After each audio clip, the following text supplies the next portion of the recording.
we are back. Thanks for tuning into twofratboys.com. I'm Anthony Aldano. Jesus Diaz. And the other guy in the window is Jesus Diaz. Yes. Jesus also, so new updates in terms of production. Jesus also has upgraded his camera a little bit. So if he looks clear, please leave us some notes in our YouTube comment section on the video. All right, so now we're in 2005. Oh, actually, do you want to frame us up? I know you like framing us up at the beginning of the show. Yeah, absolutely. For those of you who are just tuning in for the first time, as Anthony mentioned, we started a company in 2001. The event we had done since 1999, and we're now in 2005. So we're about 6 years into a national event that was really built for Latino Greek fraternities and sororities. And along the way, we started to really build momentum. And now in 2005, we're in our official second year of our national stroll competition. So we're now taking what was initially a step competition to a stroll competition series. And so in 2005, again, we're still growing. We're still on the kind of like uptick, making a lot of noise in terms of what we're doing, and partnering with Latino Greeks, which is a company that started working with us once we were acquired. So Anthony, why don't you, did I miss anything about 05 or? Yeah. No. I think you got it. So basically by 05, we have, again, started going to all the major cities: Houston, Chicago, LA, New York, Florida, Miami, etc. So we started to catch, get a little bit more in rhythm. We started finding venues that we liked, and we were able to go back to these venues. So our first show in 05 was in Houston, and we went back to, the University of Houston. It was February 26, 2005. We did it on campus again at main campus, 4800 Calhoun Road in the University Center, second floor, Houston room. And I think, yes, Jesus is sharing screen. So we're going to see the flyer on, so back then there were actually physical flyers that we would actually hand out. I know that's unheard of now. But yeah, this isn't the best work that founding father Alan Suarez has done, but it's, respectable, commendable. The girls in the picture, I believe, on the left, the girls are Sigma Lambda Gammas. I'm pretty certain. The ones on the right, I think they're Katie Kai. Yeah. That's right. They have, right, Jesus? That's right. Yep. Right. So do you want to talk about this show, and then I can do the following? Sure. So this, as Anthony mentioned, this was our second year back to Houston for our stroll competition. This venue we had picked out and used a year before. We had almost sold it out the year before. It was near capacity. And this second year, we pre-sold out. Before we even got to the show, we had no more space. So we anticipated there would be a line of people who didn't have tickets, because usually the day of purchase was usually strong, but there was going to be no day of purchase. So we anticipated that we might run into some challenges. And I mean, fortunately, there was nothing serious that occurred. But with regard to the show itself, we had used the same venue, as I mentioned. So we were very familiar with it.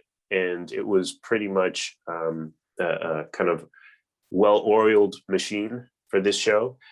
We had about 1, 2, 3, 4, 5, 6, 7, 8, 9, 10. We had about 11 teams that performed in this show, including Chi Upsilon Sigma, Gamma Alpha Omega, Kappa Delta Chi, Sigma Lambda Gamma, Alpha Psi Lambda, Omega Delta Phi, Lambda Theta Alpha, Sigma Lambda Beta, Sigma Lambda Gamma, 2 more teams. One was, or 3 teams in total. One was from UH, one was from SHSU, and one was from Stephen F. Austin.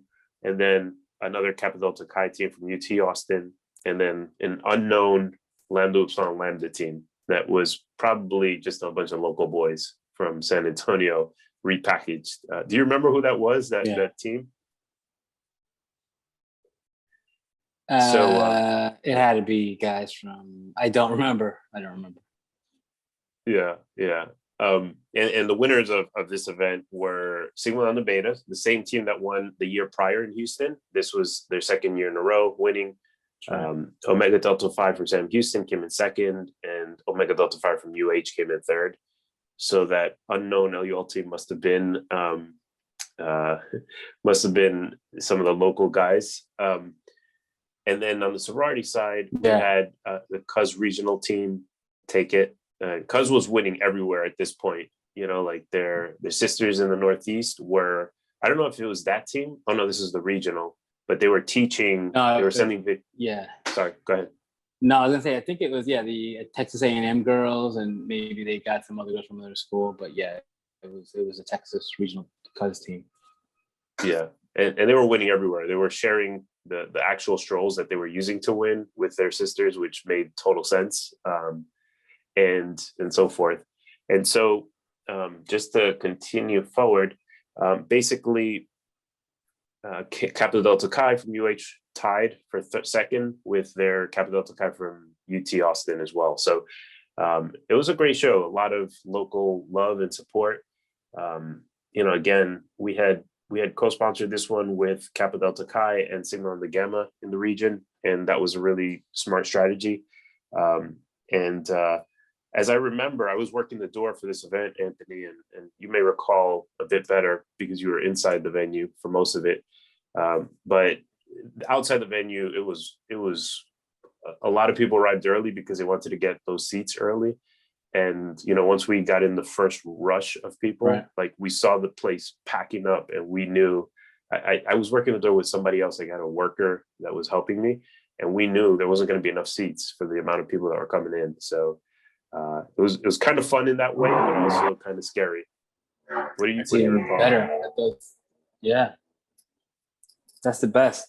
Yeah, I remember always thinking, if people had a stand, it was we did a good job in terms of marketing and obviously having the right teams in the show. But yeah, I do remember people not having seats to stand on, and I think we had issues with the fire department, not the fire department, but people that were watching the fire exits. They didn't want people standing. But again, those are all great problems to have. Looking back at it now, like that's hey man, you sold out the show. That's what you want. But I remember back then when we were having issues, because I think we couldn't start the show either without like the pathway to the fire doors. So I remember being a little stressed out over that. But again, everything, again, we sold out, which is great. But now that when we just read off who won, what's interesting about it is that Sigma Lambda Gamma had 3 teams. They didn't even place. That's got to be a little embarrassing, a little challenging for them to not place. That's tough. 3 teams. That's a tough pill to swallow. Yeah, to say the least. But you're right. Now that you mentioned that, I've completely forgot about the fire exits being blocked. I recall that now, and yeah, they had. Yeah, it just came to it. Just that memory just floated into my head like 3 seconds ago. So yeah. Yeah, and so when I was at the door and the firemen or the fire, they looked like they weren't dressed like firemen. They were dressed like local security almost. Right. And they came to the door and told me, no, dude, I actually. Yeah. Right. No, go ahead. No, I was just gonna say they came up to the door, the front door where I was at, and they said, "There's a fire hazard here. We need to go in." And I was trying to almost like handle it outside, but they kind of just like flew past me. They just broke right in and said, "No, we're going in. We have to control this crowd." And so they went in, and I think that's when they came to see you at the microphone so that they could make announcements. Right, fire safety. Those are all great problems to have if you're, for those out there producing shows or used to produce shows or future shows. When you have the police coming in, the fire department coming into your venue because it's just a fire hazard. It's too many people. that means your show is in need. It's in what's the word I want to? It's a very popular show. It's on demand. Yeah. Yes. Demand. Yeah. Yes. A very in demand show. So again, good problems to have. We had a lot of teams, about 9 teams. Alpha Psi Lambda, for some reason, I appreciated all the teams that were in our shows always, because they your show and keep the content, But Alpha Psi Lambda, they for some reason they weren't ever able to kind of get it together in a meaningful way to to really do something of significance. I think one of their problems, and one of not problems, but one of their challenges is that because when you're a co-ed organization, it's like you're automatically viewed differently, and then when you're trying to put a stroll show together, like women and men are just their body types are different, and they move in different ways, so it's very challenging to come up with something that's going to wow everyone and wow the crowd. But if there's a co-ed organization out there that thinks they can take number one, please get in contact with us so we can do another Silk 2022. You're right, man. It also looks kind of sloppy, and this isn't a knock on them. It's like any Unity team where there's guys and girls, it just looks awkward. It looks unbalanced, actually. That's actually a good way. It's very unbalanced, but it's challenging. So my recommendation now, actually thinking it through, you can be a co-ed organization, but you just need to pick all men or all women to be in this show. You know what I'm saying? Like performing. But anyway, getting back. So let's talk about Houston. So Houston by this time we had a pretty good relationship with a Kappa Delta Chi, which we've mentioned in the past in other episodes, Millie Garzone. She actually got us the after party venue, the Grasshopper, because I remember that's a very unique name, and I remember the Grasshopper, and I remember her having the hookup. So she was very connected at the time.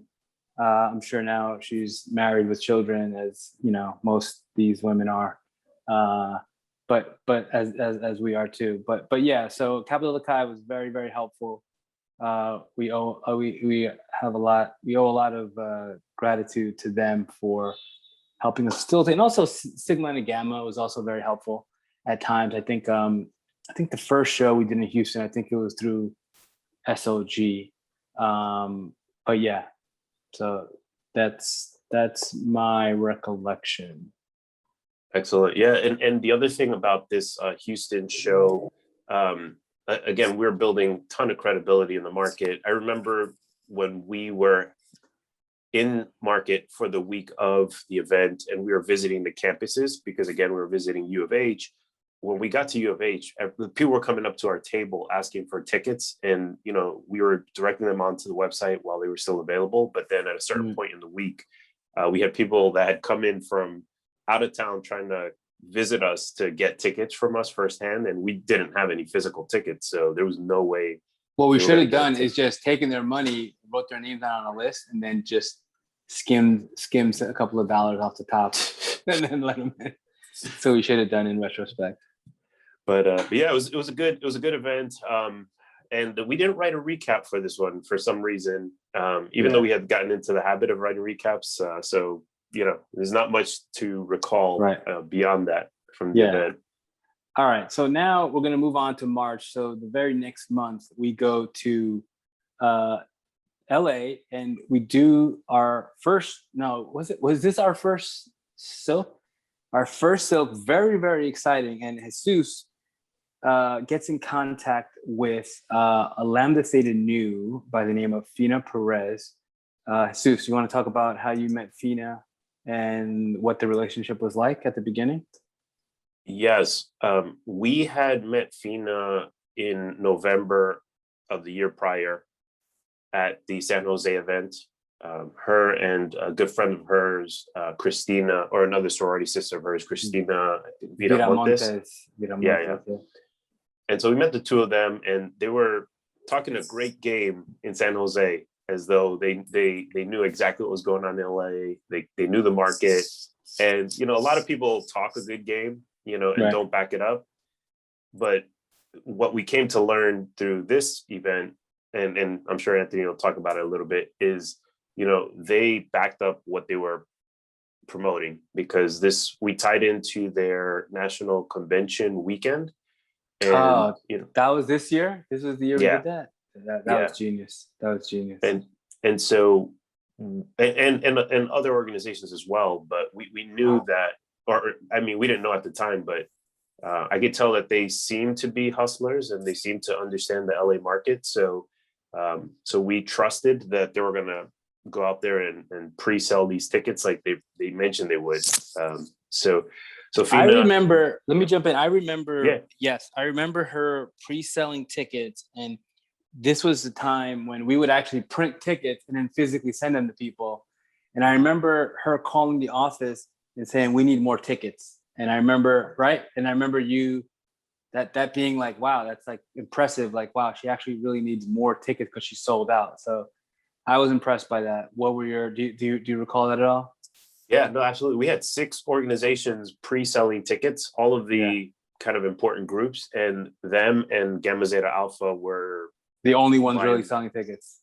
By and large, yeah. Right. And like we're talking about 300 at a clip. And she was prepaying for like the other ones, because we kind of made that a condition. Yes. Like, look, we can't just give out 300 more tickets. Like, you got to buy these up front. And she did. Yeah, because the reason why we made people pay for them in advance, because that gives them the sense of urgency to sell them. Like, because if we give people 300 tickets with no skin in the game, they're going to sit on someone's fucking, toilet bowl for, 4 months before we get there.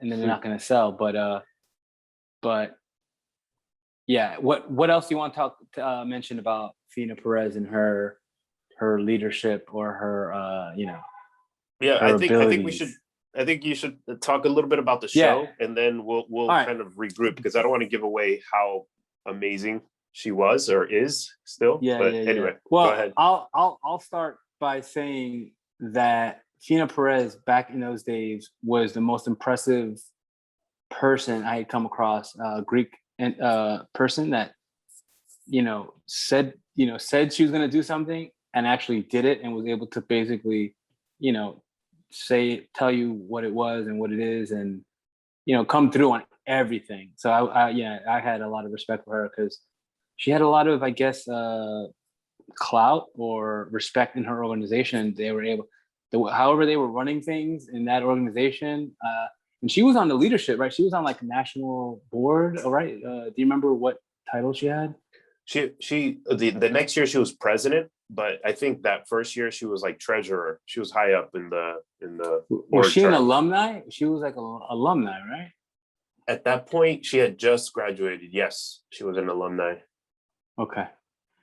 All right. So we do our first silk at the Henry Fonda Theater, which is and it's called, it also goes by Music Box, or is that a different venue? Yeah, okay. Same one. Right. The Henry Fonda Theater, the Music Box, which is it's a nice, definitely oh crap. Definitely, hold on. A nice, very nice venue. Located at 6126 Hollywood Boulevard, LA.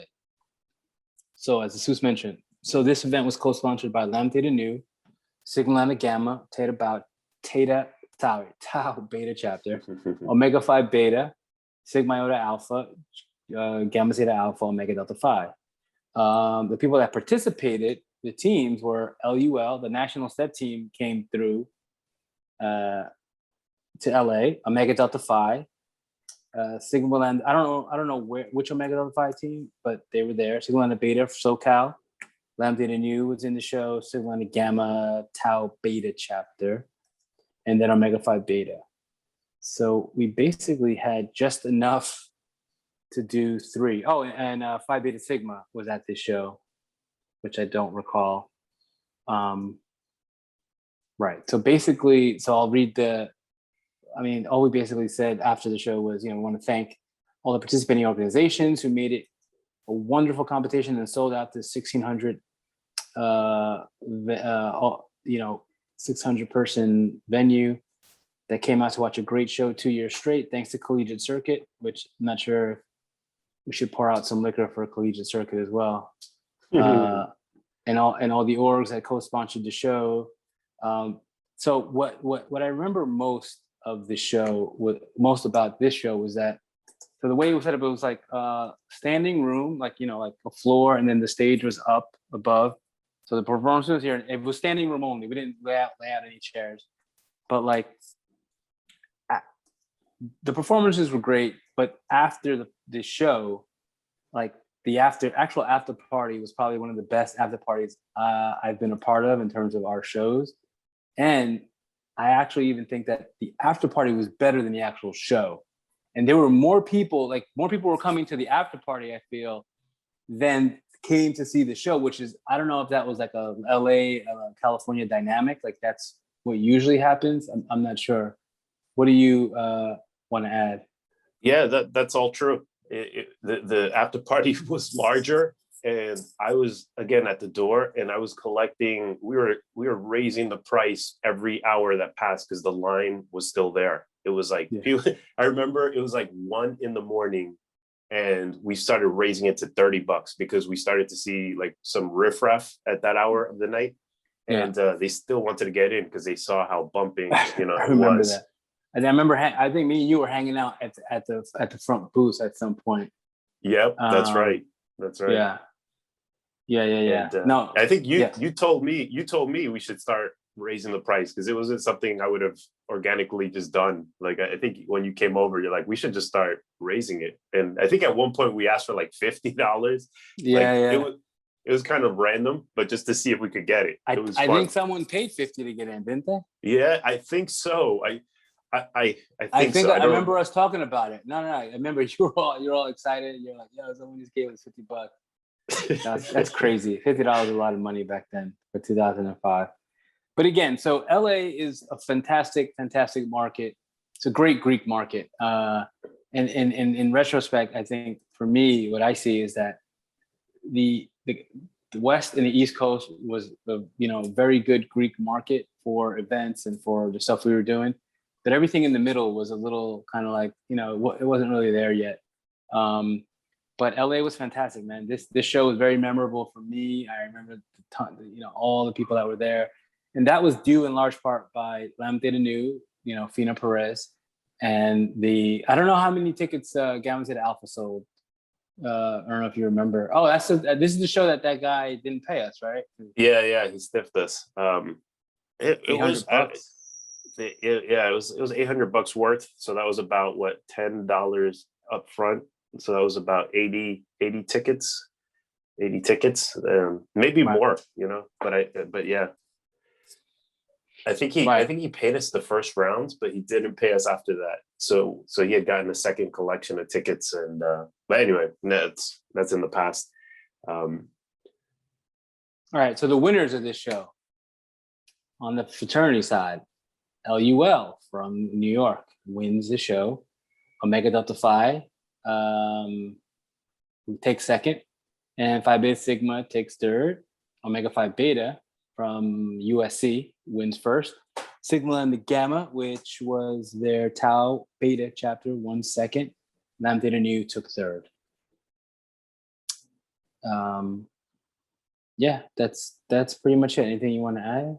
Yeah, I mean the Omega Phi Beta team, that was the Patty Chacon team, like that took first. Like I always wanted to put them up against the 7 team. Unfortunately, they never had that head-to-head matchup, which would have been phenomenal to kind of. I thought I mean, we all know what the outcome would have been. So yes, but yes, I agree. But they were really, they had some dynamic because they were athletic. Like I remember they had some like bend over strolls, like where they were like physically arcing their body at different times, to kind of roll back. It was pretty dynamic, but just to wrap on Fina, after the show, when we're at the after party now, and her and Christina are talking, I don't know, you might have been there as well. They were kind of like just talking to us, and we were just utterly impressed at like what they had done, and like you said, how they came through on their word, which was unusual. Very unusual. And I remember when you and I returned to the home office in New York, and we first I'd never had that much cash in my hands to this day. Like I've never had a roll of cash that we had from that event in my hand ever. So that was a moment. But when we got back to the office, I remember I felt like we were the kings of the game, because we had just done LA in a way that the existing team had not done it. Like they'd done events with Collegiate Circuit before, but none like this. And Fina made us heroes in California. So, I thank her to this day, and she's still awesome. No, 1,000%. That's for sure. I mean, she helped us crack kind of LA. It's always, I mean, some things are easy, like some formulas aren't that hard. The formula that we knew what the formula is. The formula is basically you have to partner with the right organizations, and that's it. Like you get the right organizations involved, and then your show will do well in terms of, numbers and sales and things like that. And Lambda was the org at the time, to really do it. I feel like it's almost as if like some orgs have to try harder because they want to, get to the top, or they may be perceived a certain way. And I remember there was an issue with Lambda Nu and Lambda Alpha because they were one letter off. It was like, Lambda Alpha, Lambda Nu, like the letters were very similar. And I think in my estimation, I would assume that Lambda Nu always felt a little bit of the underdog, I guess, with Lambda Alpha, because I guess Lambda Alpha has been around for longer. They had more chapters, and so I feel like that helped us in the sense that it made them want to do better and come through 1,000%. Yeah. And you're right. There was that even the colors were very similar. So not only was the letters just like one off, but if Lambda Theta Alpha is burgundy and gray, is that? Yeah, burgundy and gray, and Lambda Theta Nu was very similar. I forget the exact magenta and something like. It's just it was so close that I understand kind of like the friction that existed. Right. But yeah, why don't we jump ahead to Chicago?